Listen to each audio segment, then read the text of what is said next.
Our first reading from the Acts of the Apostles, Paul talks about the 12 tribes of Israel.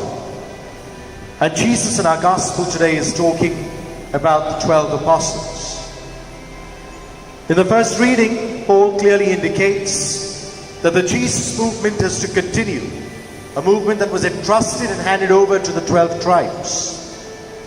In the gospel, Jesus tells these 12 apostles what exactly their mission is.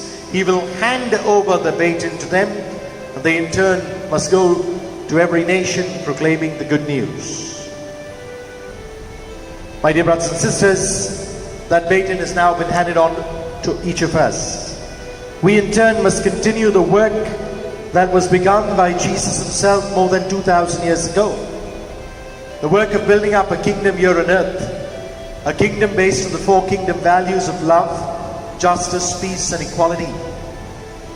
I believe that each one of us as baptized Christians have this responsibility and duty to continue the work begun by Jesus and then continued by those first apostles and disciples.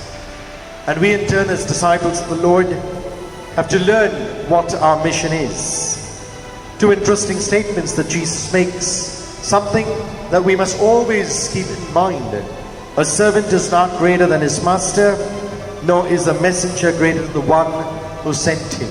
It's all about Jesus, it's not about us. We are only the Lord's servants and messengers. The good news is not about each of us. The good news is about Jesus. And this is what we boldly need to proclaim by our word, by our deeds, by our thoughts, by all of our actions. Jesus wants us, like he did to the apostles in today's gospel, that not all will be for him. Like the one that betrayed him, perhaps we too might be on that same side. I guess the choice is left entirely up to us, to either be faithful to the mission of the Lord entrusted to us, or perhaps to betray the trust that he's placed in each of us.